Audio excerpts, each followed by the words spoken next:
I said to... So if I had to pick other ones... Goodness, I feel like I'm blanking out. I guess an old one would also be Sailor Moon. You know, that's... And I don't mean the new one. I'm okay with it, but you know, I like the classic one. And... Toradora. And... Cells at Work. I've been watching Cells at Work recently. And... Kiss Him Not Me. Have you heard of that one? Kiss Him Not Me. It's so girly. It's so girly. It's an absolute harem. But it's so funny. And the nicest guy is on there. I like it for the sake of this one character who is the most chill dude that I would absolutely date if he were in real life. He's just so... Hey, honey. My boyfriend's here. You know what I mean! You're chill, honey! Sorry. But, his name is, Matsumi, and it's just a very nice guy that, she's kinda crazy about this one character in an anime. She's a Fujoshi, and he just doesn't mind. And any crazy thing where she, like, happens to want a body pillow or something, he's like, okay. How are you? And he's just so freaking nice about it, you know? And I'm not even that, but I would, you know, guys like that are just so open to the strange person, an actual strange person, are wonderful. I think I'm good with the rant. I think I should stop. Because he could be my husbando. So yeah.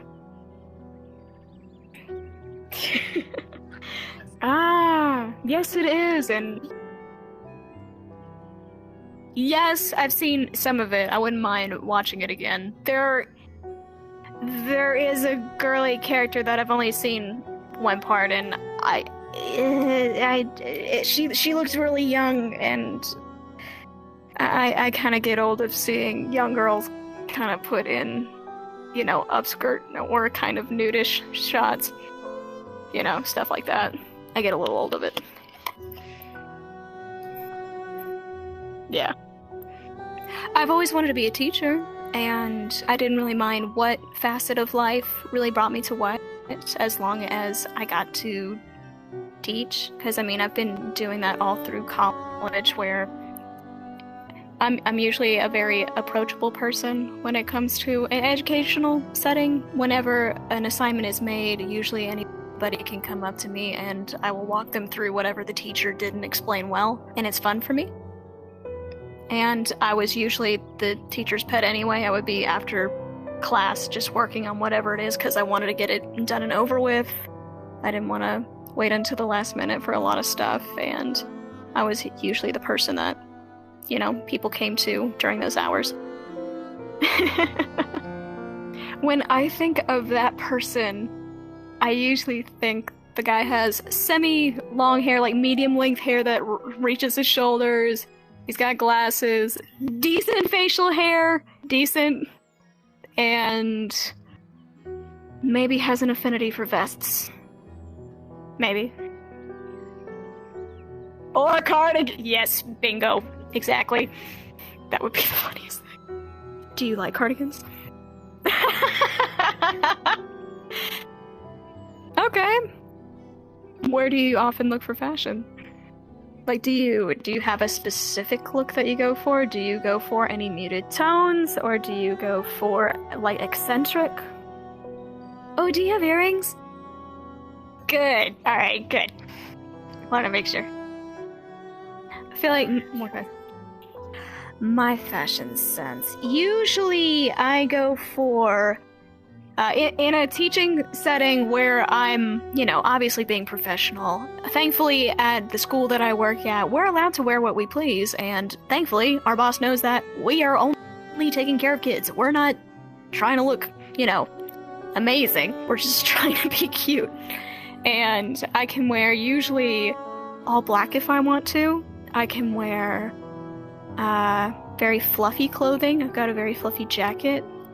I am super close to wearing one of my kimonos, but at the same time, I don't want anybody ruining it. So, yeah.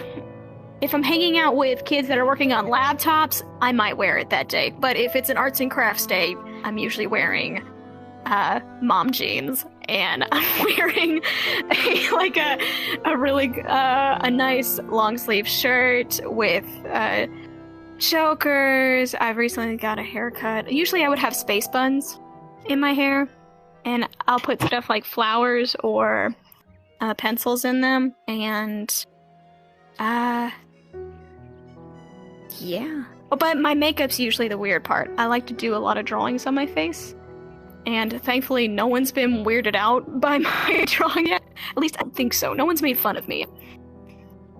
I didn't realize it until a couple years ago how much I was into makeup. I completely forgot that I had like a giant backpack, like a normal, like, put books in backpack filled with gloss, concealer, and like blushes and powders. I had that all at like 10 years old, and someone stole it. Someone broke into my mom's car, crashed the window, grabbed that bag, and hopped out the other side. And the whole I saw that, like, you just got some lip smackers in a backpack. You didn't get anything from that. So, but yeah, I've been into makeup for a very long time. Yeah? Have they tried to do it on you? Are you the big brother or a little brother? Okay, that's different. I'm used to hearing the little brother have to deal with that. Yeah, thankfully I have not done that myself to mine. I didn't force my femininity onto him. You know, I didn't force my, well, granted, it wouldn't have even been that kind of makeup. It probably would have been like bloody stuff for him. You know, like, I would have been scary for him if he wanted to be. Because that's what a man is. Scary. Yeah, right there. I don't believe that at all. I say that because he was actually really into that kind of stuff when he was young, and I would have happily done it for him, but I never, was like, sit down and let me put blood on your face. I would never do that to my little brother. I did when I think I was in high school, probably sophomore or junior year. I didn't have it for too long. It was kind of a thing that my parents, I asked them if I could go to therapy, and it was like I had to make a deal with them where, like, hey, can I go to therapy? Like, no, we don't really think that you need therapy. Like, I would really like to go to it. It'd be really nice. Can it be a Christian therapist? Like, okay. Yeah. I guess. And thankfully, the woman was helpful enough. She listened to me, but I did kind of think that she spoke a little too much to my parents about my issues. Because later on, my father even brought it up, some of the stuff, and I remembered thinking, I was supposed to only share that with you. You don't share it with anybody else. And cool, she completely told him. And I would still go to therapy now if I could really afford it. I know that there's free stuff online, but I think that I would like to go to a professional that I can see. Melvis, you keep getting in front of us. It's okay. Oh, okay.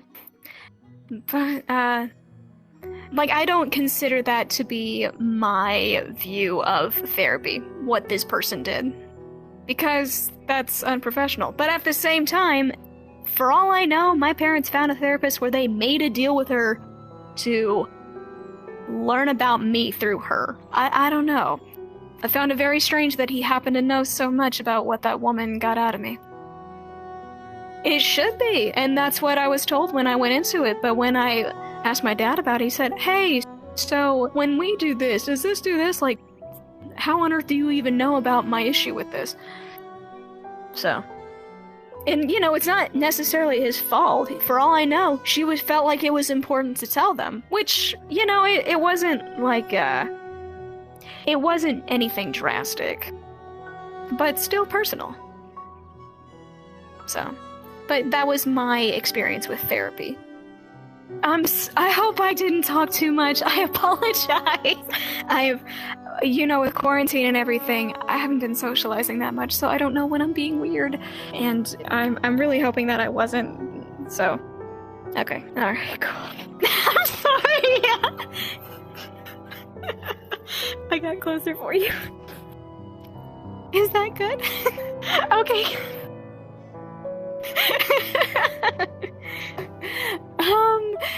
What would I want to tell viewers? Oh goodness. Gotta think about it. Come on to VR if you feel like you've been cooped up too much, or if you think that you're losing your people skills.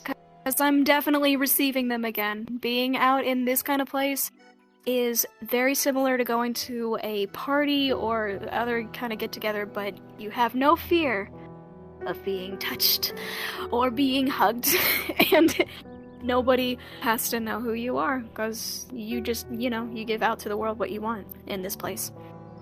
Thank you. And forgive me, did you say something? For a thumbnail? Ooh, goodness, what can I do? What can I do?